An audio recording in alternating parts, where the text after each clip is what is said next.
All right. Hello, everyone, and welcome to the June edition of the WinUI Community Call. This is Anna speaking. I am a PM on WinUI, and I host our monthly community calls. So thank you all for tuning in. I think we have a really exciting lineup today that everybody's going to enjoy. So, a little bit about our community call. I know a lot of you know the drill already, but if you're new here, let me go over this. We host a community call on the third Wednesday of every month at 9 a.m. Pacific time. The next call is going to be on Wednesday, July 15th. And you can always, if you have questions in the meantime, you can always find us on GitHub. You can open up an issue in our repo, or you can contact us on Twitter. Our handle is @WindowsUI. So for today's call, I am going to do a little intro. I'm going to do a status update and a roadmap for WinUI 3. And then we have a community spotlight guest, Arlo, who was a big part of the UWP Community Discord Launch 2020 project. And then we have our ecosystem spotlight. Telerik, their developer advocate, is joining us. And then we'll be doing Q&A. So, to start off, what is WinUI? So WinUI is the native UI platform for Windows 10. You can use it to build rich .NET and C++ apps for Windows 10 devices. So WinUI powers Windows and Xbox OS shells and many apps, plus platforms like Xamarin Forms and React Native for Windows, which allow you to go cross-platform. So WinUI 2 versus WinUI 3, let's get into that. WinUI 2 is a library of Fluent-based controls and styles, and these controls and styles work in UWP XAML apps. And updates ship either quarterly or trimesterly, and the team actually recently released WinUI 2.4, I think it was last month, with a bunch of new exciting controls that you can use in your UWP apps right away. So WinUI 3 is the dramatic expansion of WinUI 2 into a full-fledged end-to-end UI framework. And WinUI 3 provides the latest Fluent design styling. It's built to support modern hardware, modern input, and all the Windows 10 modern devices. It can be used with .NET or C++ apps, Win32 or UWP apps. And we have a preview 1 out right now that is available for everyone to try out. If you want to try it out, you can get it at aka.ms/WinUI3/preview1. So I want to take a little bit of time to go over our roadmap. I think we might have gone over this on the last call, and if you attended some of the WinUI sessions at Build, then you might have seen this as well, but I just think it's an important thing to go over. So, in February, we released our alpha, which included a WebView 2 control. And in May 2020, we released Preview 1, which I just spoke a little bit about. It was a big release because we added desktop or Win32 support. And that's available now for C#, C++ apps. And we have .NET 5 support for desktop apps and .NET Native for UWP apps. So, in early July, we are planning to release WinUI 3 Preview 2, and that is going to be a stability update to Preview 1. And I will get into a little bit more details of what that means in a second. Late summer, early fall, we are hoping to go open source, which will be a super exciting milestone for our team. It's going to include the XAML layer source code and feature work tracking. I know a lot of you on this call are eager to start contributing, so we're really excited to get that started. And Microsoft Ignite is taking place in September 2020, and that's when we will have WinUI 3 Preview 3, which will be an exciting preview with new features and capabilities. And then Preview 4 in November is going to be the first forward-compatible kind of you can use this in production apps preview of WinUI 3.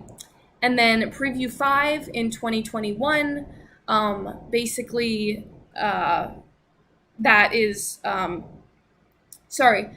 we are going to be doing previews until 3.0 is available for kind of general audience release. And we're hoping that to be around spring 2021. So let's see what's next. WinUI status report. So the team is hard at work on WinUI 3 Preview 2. So as I mentioned before, it is a stability and quality driven release, meaning that we're really focusing on fixing critical bugs that were present in Preview 1. We are also hoping to get parity with WinUI 2.4. So hoping to get controls like progress ring and hierarchical navigation view included in Preview 2. So that's a hope for us, and you can expect it by early to mid July. More updates on that coming soon. Of course, we'll keep you guys updated if we have any more news on that. But for now, you can expect it by early to mid July. And an exciting announcement is that we are going to, as a team, we're going to start blogging. So there will be hopefully a continuous stream of WinUI blogs that you can all enjoy. And these are going to be on the Windows developer blog, if you guys are familiar. So that's where we post kind of announcement blog posts and things like that for the Windows developer team. So definitely look out in the future for some blog posts on WinUI from our engineers, PMs on the team, a lot of good stuff coming in that regard. And in terms of WinUI 2.5 or the next version of WinUI 2, we're working on pager control and information bar. Whether these are going to be released in 2.5 or after is still kind of up in the air right now. As I said previously, the team and most of our resources are hard at work on WinUI 3. So the next features in WinUI 2 are still kind of to be announced when they are going to ship. But those are things that we are working on. All right, so now I'm really excited to pass it off to Arlo, who is our community spotlight guest on this call. And so Arlo was a part of the UWP Community Discord Launch 2020 project, which I believe he's going to talk a little bit about today. So Arlo, do you want to go ahead and share your screen?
Huh. Sorry about that. Yeah, I'm not sure why that is happening. That shouldn't be happening. Can you try speaking again? Sure. You guys can all hear me okay, though, right?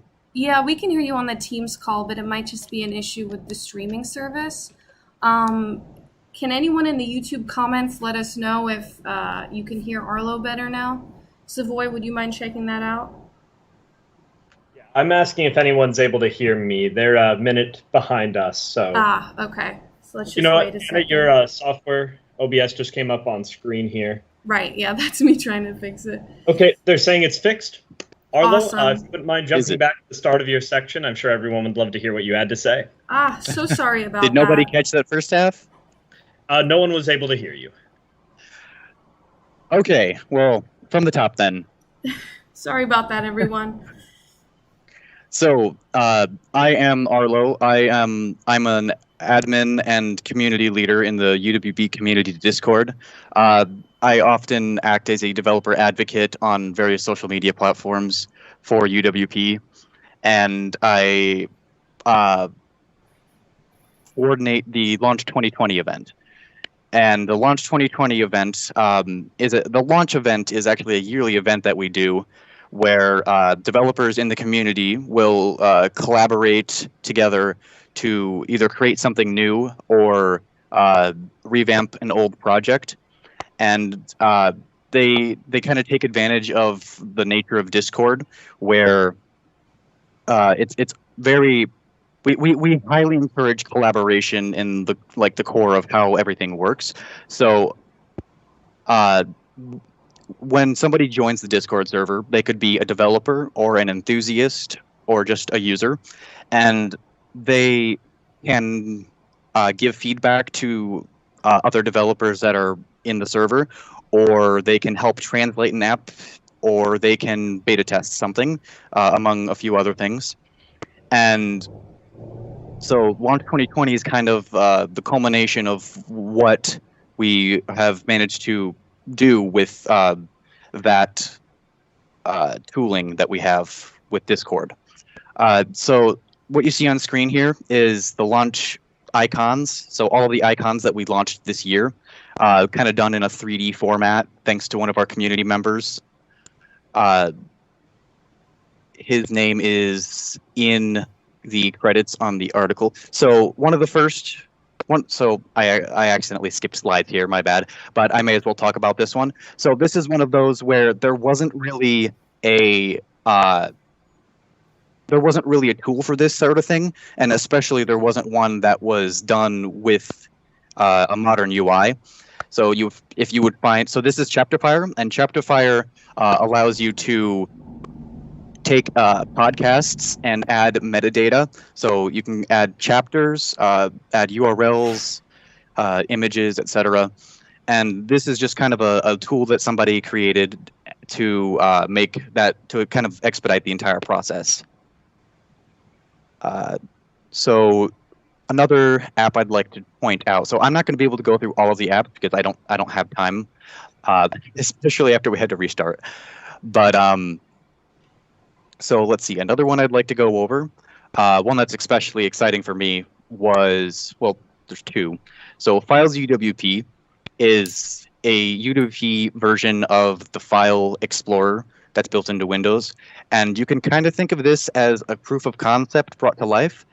I don't know if they got this off of, like, they started with a concept and started making it, but this, as it is now, is a project that has had multiple people working on it, and they've kind of, worked together on what's the best way to design this area, or what's the best way we can improve performance when enumerating files. So a lot of people with a lot of different areas of expertise kind of come together, and they work on a single project to make something that it ends up being a lot better than what you could get with a single person working on one thing. So, whoops, my bad. touchy mouse scroll wheel. So another one I'd like to point out, and this is not one that actually launched, and this is actually just, it got an honorable mention, but it's one that I'm really excited about.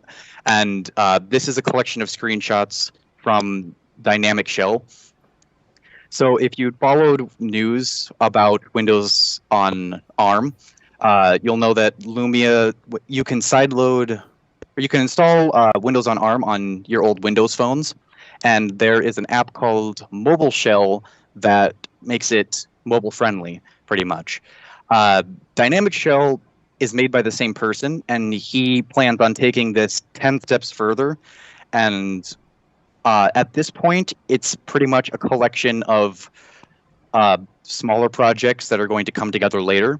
But there's a whole bunch of things that he's done that I've just never seen before that is just incredible. Like, so you'll see here, oh geez, very touchy scroll wheel. So we have a custom taskbar that looks just like it does on 10X with a little bit of customization. In this screenshot here on the right, there is multiple apps running that are, and these are not concepts, by the way. These are actual code running on a computer that's been screenshotted. So these are, I don't remember what he called this, but the SMTP controls, which basically you change your volume and it will show you what is playing. All Windows 10 has this by default, but this one will show multiple of those.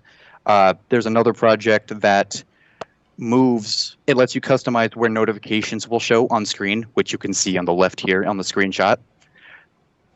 And there's a whole bunch of other things that he's been working on, and I'm really excited to see what comes out of this.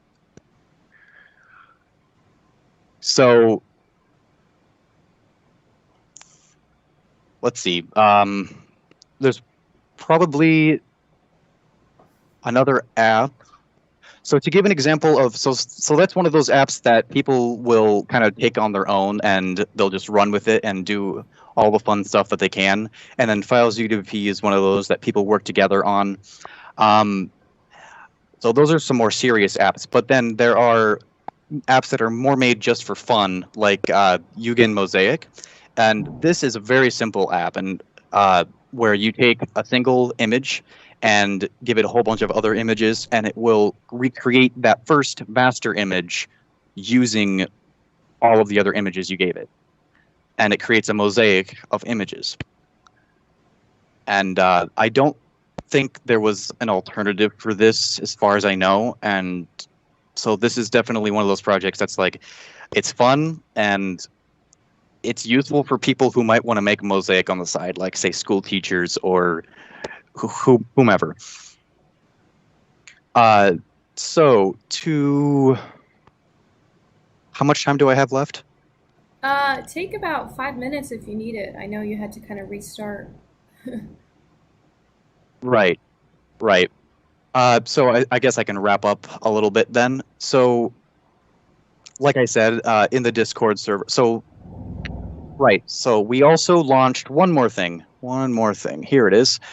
So we have our own front-end website where in the Discord server we have bots, and they kind of help us manage people's projects, and project owners will be able to manage their users, their translators, etc. So we have a front end that lets you manage projects, and we have a projects page which lets you see. So if you see a project, this is at, by the way, so this is at uwpcommunity.com. If you see a project on this page, you can click on it and find the developer's Discord name. That developer is in the server, and they registered their project because they are willing to listen to your feedback, and you can talk and interact with them if you'd like. And this website we have lets us deliver news and kind of let people find and manage projects, and let devs manage their users, etc. There's a lot of features that still need to be done, but we're working on it. So something that launched alongside Launch 2020, let me find it, is a actual UWP client for this. And this one was done by the same person who did our hero image that you saw at the beginning. His name is, and I don't know if I'm pronouncing this right, Yoshi Askharoun. So this is pretty much the same thing as the website, but it's a lot cleaner. And we plan on using Uno to bring this to other platforms and try to bring this to the web, just so we have kind of a single source for our website, because it's kind of a nightmare to manage for just a few people. So yeah, if you're a developer or if you're an enthusiast and you want to either connect with other users, connect with developers, or even connect with the developers of entire platforms, we have Michael Hawker from the the Windows Community Toolkit. He frequents the server. I know WinUI has taken home there in their own channel, as well as the Uno platform developers. So we have a lot to offer, and if you if you want to be more involved in the community, I encourage joining our Discord server, and you can find the invite link at uwpcommunity.com. And I think that's going to be all for me for now. All right, awesome. Well, thank you so much, Arlo, for talking about that. I know our team was really excited about this effort, and is really excited to see all the amazing and creativity that comes out of this. Working on UWP, it's honestly just really great to see, and yeah, it was super exciting for our team. So thanks a lot, Arlo. I'm now going to share a little intro slide for Sam. So he is the developer advocate for mobile and desktop at Progress Software, and he works on Telerik for WinUI. So Sam, if you want to go ahead and share your screen and get started. Yep, absolutely. Let's first check if you can hear me and if you can see me. I can hear and see you. We should be good. All right, perfect. So give me a second here to share my screen.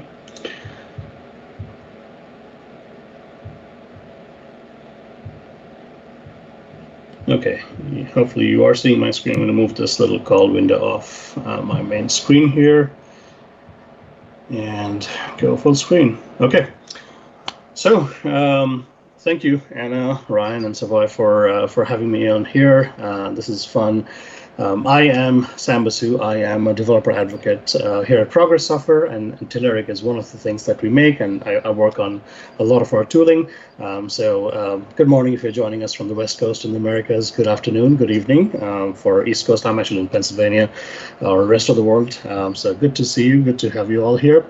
Yeah, let's talk about a little bit more about what we can do, and I might take just a slightly broader approach before I jump into WinUI, because there are lots of other things we can do as well for desktop, and we want to enable every type of developer to be successful. So that's me. If you need to get hold of me anytime, that's my Twitter handle or Skype handle. So we are in the business of making developers successful here at Progress Software, and again, we make a bunch of different things. This one here is Kendo UI for all the JavaScript developers in the house, no matter how you do it, jQuery, Angular, React, Vue. We need to give you tools that enable your UI to look nice. We make CMSs, we make testing tools, we make a lot of different things, but the .NET community, the Windows community knows us for what we do for .NET developers and Windows developers. That's Telerik, and that's really anything across the board that you can think of. So mobile, desktop, web, we want to be able to give you polished and performant UI that helps you ship your apps faster and have confidence in the UI stack that you are putting in. So for the Windows and for the .NET stuff, there's plenty to be excited about. Again, we are trying to make modern UI, and there are things that we are really excited about that I'm sure you've heard a lot on this call and elsewhere. .NET 5 is coming later this year, which is very exciting. It's kind of a unification story for all the different .NET BCLs that we have. So this is fabulous. You may have also heard about .NET MAUI, which is kind of an evolution of Xamarin Forms, and it's going to let you target iOS, Android, Windows, and Mac. And this may be a thing that Ryan and Anna can dive into later on, but I think there are rumors that the Windows implementation may actually ride on top of WinUI, so this is very exciting. And obviously, WinUI is something we have followed for quite some time, and we are very excited about it. To us, this is kind of a unification story as well, to make this kind of the de facto way in which modern Windows apps can be made. So the preview 1 of WinUI 3 is very, very exciting, and we have been working with Microsoft on all fronts, and then we thought we would jump right in and start enabling developers to build polished UWP and Win32 apps on top of WinUI. So that's where we are at. I'm going to start a little bit with some of the other Windows things and then dive into Windows UI. So obviously, if you're building for Windows desktop, you have some choices, which is great as a developer. So if you're doing WPF and WinForms, those are fine on .NET Framework. And if you're using any of our Telerik UI, it's going to work just fine on top of .NET Core 3.1 as of like September of last year. If you're doing anything with the Universal Windows Platform, we also do have a full suite for UI for UWP. It's about 25 or so controls. And the good thing is all of this is actually open source. So it doesn't cost you a dime. Go get the bits from GitHub. And a lot of the Windows templates, you might actually see some of our controls being used. And this is free for all. This is us kind of sharing the love. So if you're building UWP apps, feel free to give this a try. But we are actually like future facing. We obviously want to be looking forward to what's coming up. And that's WinUI, which is something we are very excited about. It's the detachment from Windows 10 that really gets us excited, and we are taking the time to do things right. Again, very early days. So we are we had a big release a couple of weeks back, which was our R2 mid-year release, and in there we announced a new suite, which is our Telerik UI for WinUI suite. It doesn't have a whole lot to start with, but we are kind of placing a mark and trying to move forward. And we need all of you to provide us feedback to make sure we are doing the right things. So I will show you the URLs in just a bit, but again, expect once WinUI 3 is fully out of the door and production ready, we will have a Telerik UI for WinUI suite that's going to give you all the things that you expect from Telerik. So we are essentially building on top of what WinUI stack is, and we are standing on the shoulder of giants. We are giving you that fluent design that you crave in your UI. We are looking to work the interop between Win32 and UWP. Right now, we have a few issues with Win32, which we're working closely with Microsoft. So we are starting actually with something that everybody is very fond of. You may not absolutely love a grid at all times, but it's absolutely essential for most enterprise apps.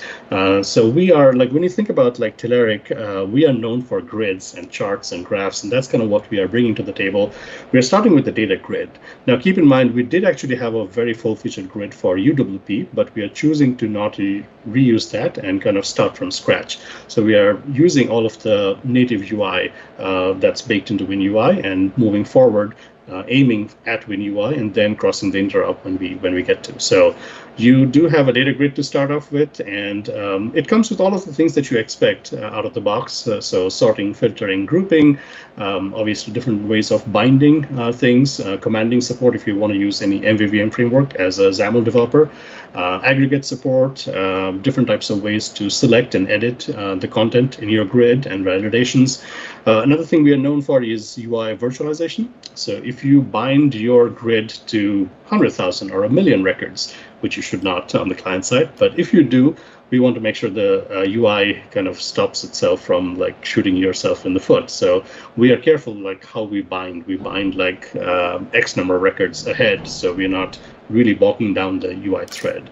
And obviously localization and all of that. So what I'm here to show you today is just a preview of what we have out there, and we need your help. So give it a spin after I show you what it is, and then give us feedback. Honestly, we are looking for things that we can do right with the grid, and also give us feedback. We do have a roadmap, but we give us feedback on what you would like to see next, and then that's what we are going to go build. Okay, so with that, let's dive into a quick demo. So on this front, let's see. If anybody wants to go ahead and answer a quick question, feel free. I am going to pull up my Windows machine. I'm actually on my Mac as my main desktop. I do have two Windows boxes. One is a VM that's inside my Mac, which is what you're looking at. And then I also have a Windows desktop sitting under my desk that I remote desktop into if I'm doing something that's super heavy. Okay. Sam, if you were yes. looking for a question, I do have one for you that came through the chat. Okay, go for it. Hans Baker asked if the Telerik controls for WinUI will be open source as well. I don't know. I honestly don't know at this point. It depends on a few things, and I cannot speak by myself because there are PMs involved, there are product managers, there are testers. It's a whole team of folks that put together, and it's a decision that comes from a little higher ups whether to go open source or not. So I don't know yet. It may or may not. Okay. Okay, so hopefully you're still seeing my screen. I am on my Windows desktop. Now keep in mind for you to run WinUI 3, again, look at what the guidance is from the WinUI 3 Preview 1. So you do need to have a specific version of Windows 10 and up. And you also need to have Visual Studio 2019 Preview, which is 16.7 up, I think. Again, and these can live side by side with your regular Visual Studio. So while I open this up, I'm going to quickly show you what I'm showing, what I'm about to dive into here. So this is Telerik UI for WinUI. This is on our blogs. So we put out an announcement, and essentially we dived into what WinUI 3 is and what we are doing. So all of the features that you do expect from a grid are all there for you to play with. And this is kind of the homepage. So if you head out to telerik.com and then /WinUI, or you can just start from the nav menu, you can see all the stuff we do for web, desktop, and this is the one that you want to land on, UI for WinUI. Once you do, there are a couple of ways to get this stuff right now, so I'm going to show you that. But essentially just hit that big orange button. That's going to give you all the bits, and it's completely free for now. So we don't know exactly, like I said, where this is going to land, but it's free for you to try out things now. So once you do hit that button, essentially we give you a few, we give you the bits, and we also give you a sample project so you can run with it and not have any issues. You can see the UI working. And we do have docs. They're not completely done yet. We're working on this with the community to put out some solid installation guidelines and how you run things. So that's the data grid that I'm about to show you, okay? So back in my Visual Studio, this is the one of the example solutions that you get when you download it. And I can show you this real quick. So here in my repos, I am looking at this particular download, which comes in as a zip file. And when I go in there, you have a WinUI solution. That's what I have open, and it has NuGet packages. It has all the configurations, so you can go and restore the NuGet packages when you need to, which I already have done. So you open up this solution. It's a standard UWP solution. I think we want to work with both C++ and C# ways of doing things, but this one is straight up C#. And essentially, you just restore the packages and you have it working. The dependencies essentially are Microsoft WinUI, obviously, Telerik WinUI controls, and obviously UWP and Netcore Universal Windows Platform. So that's all. Once you do that, you can go ahead and fire this up, and I'm going to run this and show you what it looks like.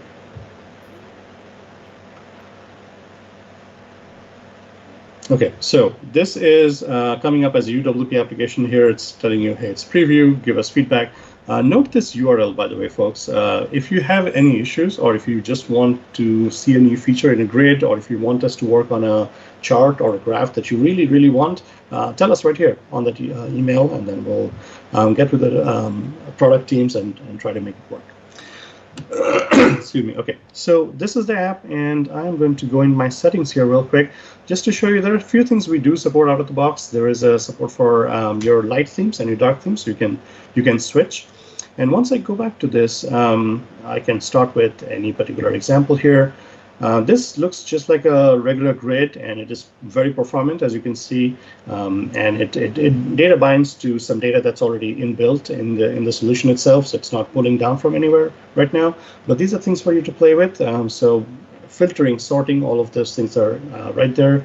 This is our filtering, and it does support like localization as well. So if you do have support for another language that you want to bring in and you have stuff in a resource file, we can read off that also in the filters as well. So all of these things are kind of built in for you, just the way you expect.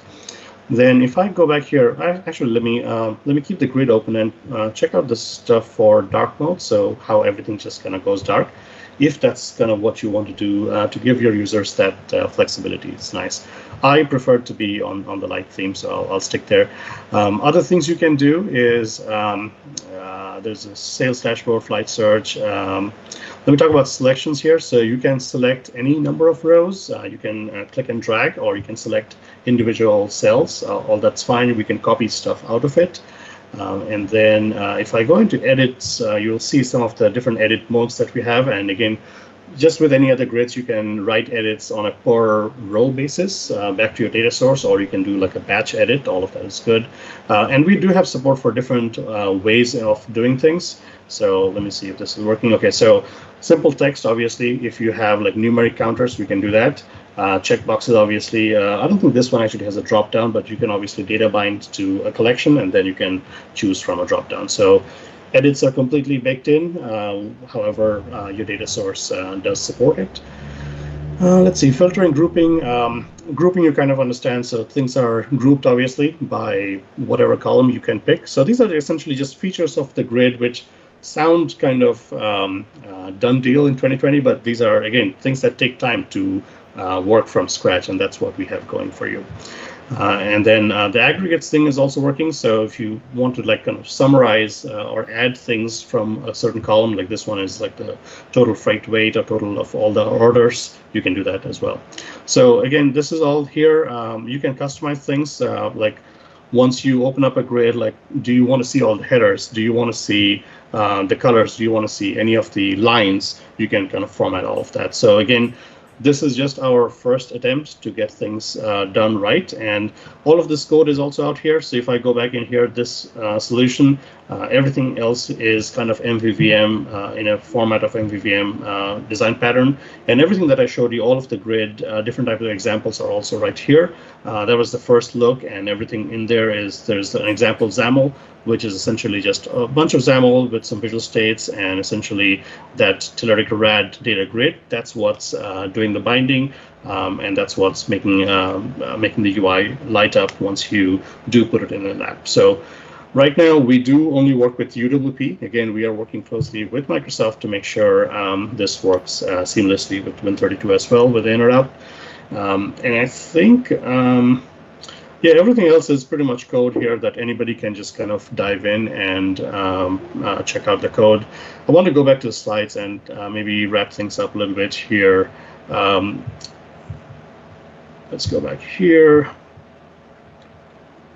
Okay, went too far. I wanted to do that. Okay, so we definitely, being a company that is for developers, by developers, we definitely care.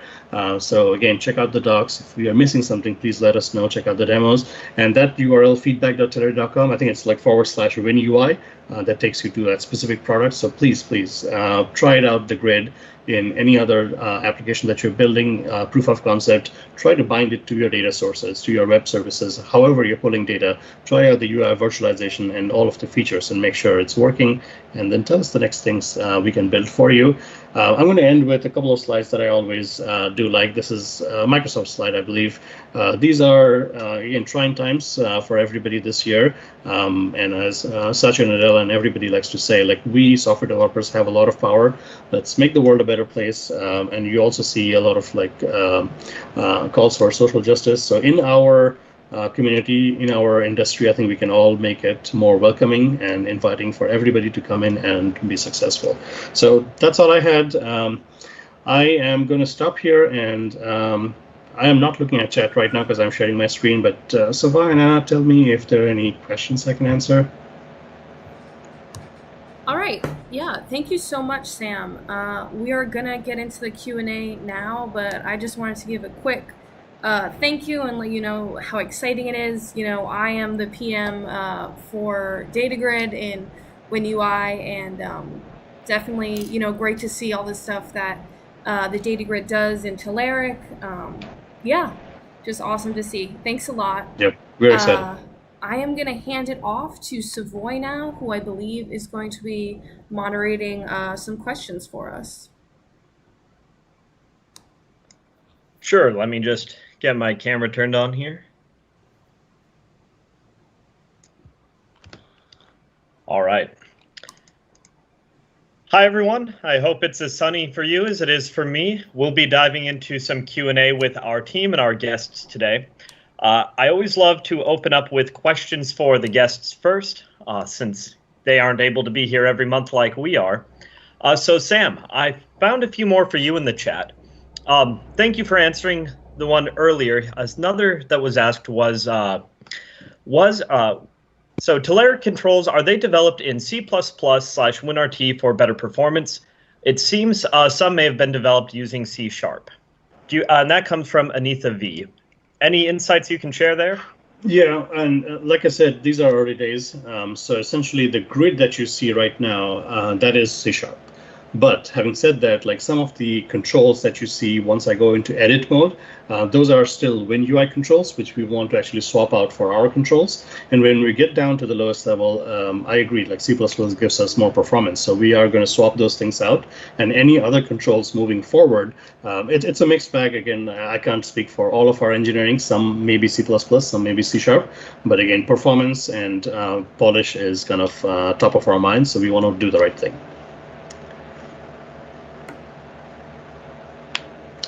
I think you may be muted, Savoy. I somehow muted myself.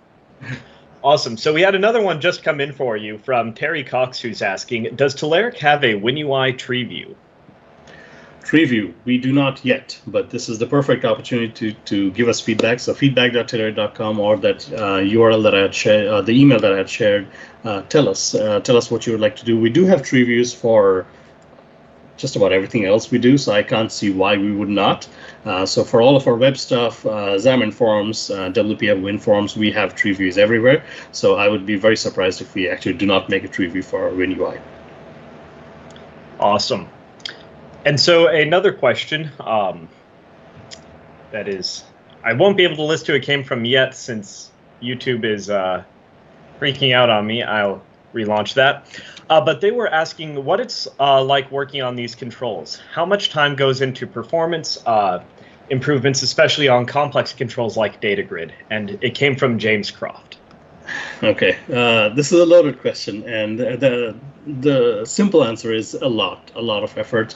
We have been building UI components for the last like 17 years. There are much of our, I mean, we are a global company, but a lot of our Telerik engineering actually happens in Europe. And all I can say is there are hundreds, if not close to 1,000 people coming in to work every day. And these are engineers, product testers, managers, marketing people, everyone sweating it out to make sure every release we can produce the kind of quality that you expect. So it takes a lot of work, and this is the reason why we slow down sometimes. Honestly, some releases are just making sure we are doing bug fixes, making sure if we need to do any performance tuning, we do that. But the honest answer is it takes a lot of work. We do actually work very, very closely with Microsoft to make sure we can go under the surface, under the skin a little bit to make sure we are fine-tuning things right. So yes, I mean, we as developers, we can always do the wrong thing, but out of the box, hopefully the UI controls that you're using are setting you up for success. So you have the maximum performance tuning as possible out of the box. So yeah. Perfect. And I see a follow-up from James who's asking, weird question, but Sam, which control in the toolkit are you most proud of? Haha, that is a trick question because it's right now it's just one, and I like my data grids. You know, I do a lot of Xamarin. I cover most of the mobile and desktop stuff, and data grid is something you just absolutely love if you're a desktop developer like WinForms or WPF. And I've used that for years and years. And I was hesitant like on a mobile form factor, but it works, and there are absolute needs for enterprises to have data grids as well. Aside from that, which is obviously a business need, I like all of the fancy stuff we make, which is lots of charts and graphs, which again take a lot of work, because we do have to go down to the native layer. Just about everything we do make, those are native controls for iOS, Android, WPF, WinUI. It's all native across the board because that's what gives us the performance. So I like all of the fancy charts and graphs, but when I'm shipping apps on my own, I use a lot of the little things here and there, like a little hamburger menu, a side drawer. I use lots of drop downs. Dates are really hard, or custom overlays, so I can do kind of a dialogue with the user. So all of those little things are what helps me build up an app. That's awesome. All right. Well, we may have more questions for you show up later, but I'll take a moment to turn it over to... James added he's looking forward to graphing controls. That's probably just a comment. But yes. I'll turn it over to Arlo for a bit here. Oh, was there something you wanted to add there, Sam? No, I was just saying, yes, we are aware that's kind of what folks are looking for. So yeah, keep telling us, and it'll give me more ammunition to take it back to the engineering team to say, let's go build this. Fabulous. All right, Arlo. So a few questions for you. Matthew is asking, I know things will be a little different next year, so can you talk about plans for launch 2021? Sure. So our plans next year, they're not going. He's right. They're not going to be the same as they were this year, just because the sheer number of people that are joining the server. The reality is, so the launch event is actually something that runs for about 8 months, from around, I want to say, October until June. But people are making apps all year round. So what we want to do is kind of give everyone a chance to get recognition for their community contributions. And we don't have all of the details worked out yet.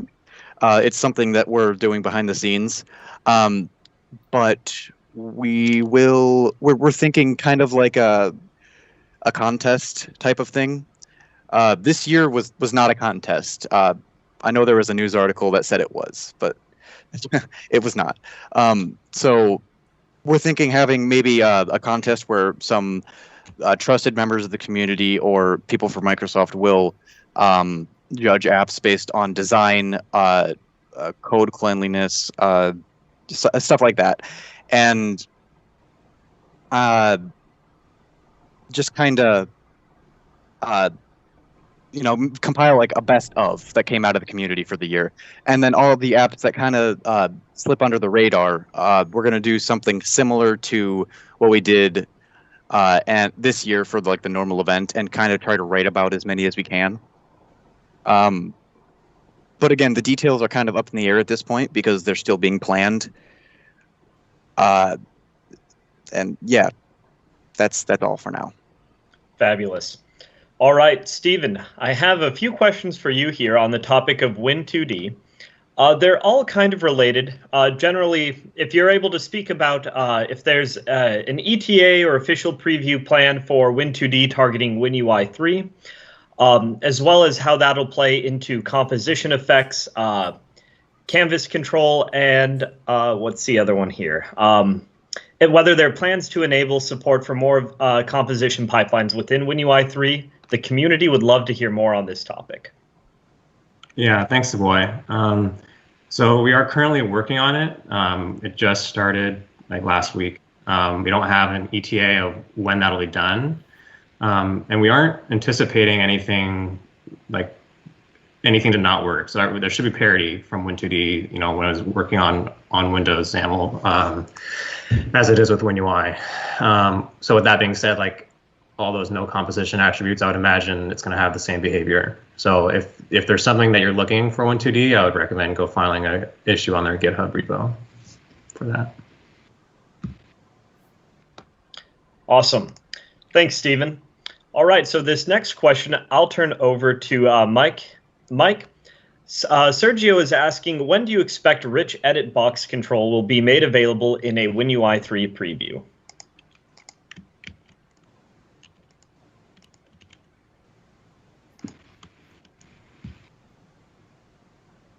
Mike, you're mute. No, you're good now. I hate it when I do that. Richbox is there in the preview right now. There are some issues with it. We moved UI from the Windows.UI namespace to the Microsoft.UI namespace, except we missed some of the text editing features. Issues with it now that we're fixing in the preview, the next preview 2. It's coming up shortly, and then we should be good. Awesome. All right, Ryan, a question for you. Saint for Eva is asking about the timeline for the UWP app model for WinUI and .NET 5/6. Do we have any updates here? I don't have any updates since build. This is still something that we're, pretty seriously looking at, and we're trying to sort out when to bring in the latest .NET and whether to bring it into the UWP app model directly, or whether we want to make that sort of a part of the Project Reunion story. So this is something that I think I get asked pretty much every time I talk to any audience about WinUI. And as soon as we have an update, I will definitely provide one for you. Awesome. All right. So I have a question for Paul.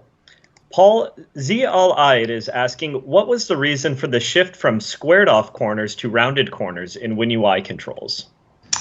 That's a good question. I think there was just a general design-led, shift. There's some research that shows that rounded corners makes things feel a bit more effortless and kind of comfortable to users. There's a long history in the industry of GUI design about the rounded corners versus square corners debate. And so, the way design trends are going right now and the sensibilities that people have around how to make design really good is, at least at Microsoft, has been leaning towards rounded corners in the past, year or so. And so you'll see that that's where things have gone now. But one of the things we did make sure to do is to design it in a way that is totally stylable and controllable by developers, so that you can make your corners more or less rounded. And if you've ever tried the XAML Fluent theme editor, which is available in the store and on GitHub, you can actually use that to very easily customize the styles to have even more rounded or less rounded corners, and even change which corners are rounded. And there's a lot of flexibility we built into it, because everything we build, we try to design with the flexibility so that people can stay on top of the latest design trends and embrace them, or can do their own design and their own design trends. Awesome. Thanks, Paul. Stephen, another question for you. The MVVM framework compatibility issue associated with observable collections doesn't seem to be addressed by the new toolkit, MVVM API. Are you going to provide backwards compatibility with existing code? This is a great question, and this is sort of one of the fallouts of the namespace change, because of all those projections were built into the .NET Native toolchain. So we don't have any plans yet if we're staying on .NET Native for UWP. So that's sort of, the way I see it is that's the real question. For .NET 5, if you're writing a desktop application, those should be fixed. So UWP, it's sort of, it's all tied together. Got it. Okay, a question for Ryan. Ryan, once WinUI 3 Preview 4 is out, will WinUI 2 stop development? If not, when will investment in here cease? That's a really good question. We have plans to continue to ship WinUI 2 even after WinUI 3 comes out. It's pretty unreasonable for us to just assume that the moment WinUI 3 comes out, everyone will just magically switch over to it. And so we want to provide a pretty long ramp there.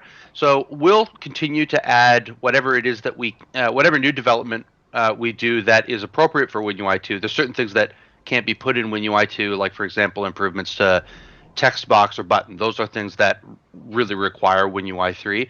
But if we make like new controls or things like that, we'll continue to ship them WinUI 2.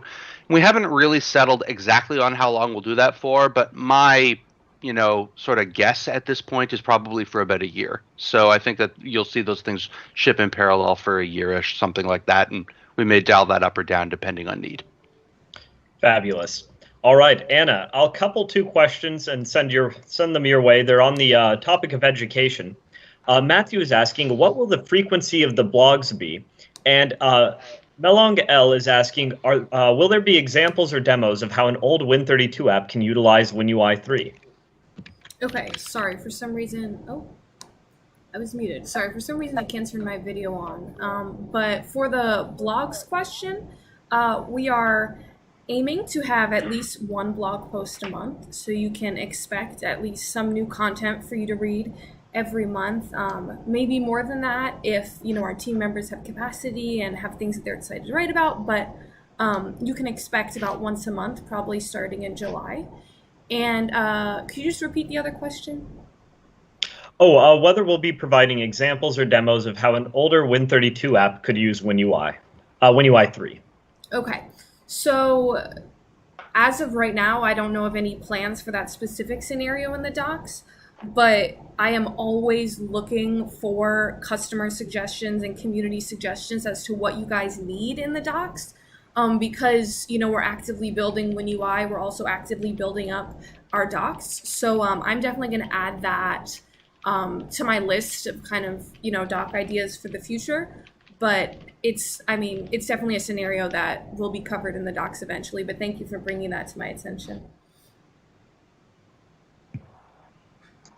Okay, let me grab another question here, and I will send this one towards Ryan. So what are the plans for MVVM support in WinUI?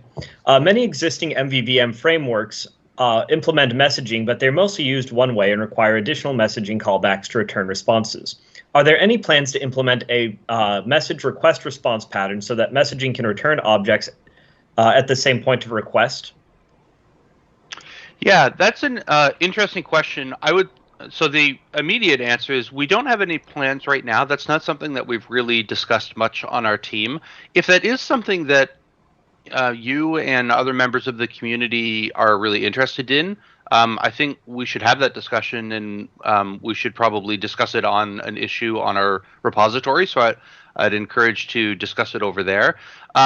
Our sort of initial thinking was that we were going to try and partner up with existing MVVM frameworks, maybe pick one, maybe pick two, and try and work more closely with them. And there's a program manager on our team named Stephen Moyes, and he was going to be looking into that pretty soon to start looking at that partnering. So that's our current direction, but if there's belief that that's not the right direction because maybe those third-party frameworks don't meet the needs or maybe don't provide the developer experience that you want, we can have that discussion on the repository. I think that would be a good one to have. Very good. And I'll have two questions here that we'll close out on. The first one is for Anna. Anna, Harvinder says that there was an issue reported where it calls out a leaky items repeater, and that happened a while back.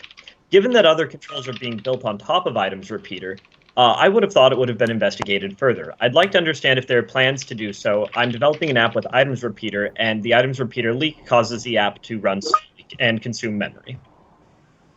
Okay, yeah, thanks for the question about items repeater. So I saw your comment and I read through the issue, and this is definitely something that I can kind of bring attention back to. It's definitely an issue if it's causing, leaks and stuff like that. As I said before, a lot of the team is working on WinUI 3, and items repeater is kind of, it is a WinUI 2 control, but that sounds like a really important issue, so I just kind of wanted to say that I'm going to be looking into that and trying to get some attention on that issue ASAP. So just thanks again for bringing it up. Very good. And this will probably be our last question here, and it goes to Stephen from Sergio, who asked on GitHub. Are there plans to properly support AOT tools, be it ready to run, cross-gen 2, etc., with WinUI 3 on .NET 5 out of the box? By that I mean just as some built-in options that can be easily toggled on by developers like with .NET Native. Yeah, so we have, you fully support whatever .NET's AOT story is, so you can set publish ready to run today in your project, and that'll work. And our .NET assemblies will be ready to run. If there's a true AOT story for .NET 5, we also fully plan on supporting that as well. Awesome. All right. Well, it's 10 o'clock our time, so I'll turn it back over to Anna. Thanks everyone for the great Q&A. There were plenty of questions we didn't get to. I keep a list that we can use on the next call, and perhaps I'll let Anna answer, but maybe we can get to some of these on GitHub as well. Thanks again.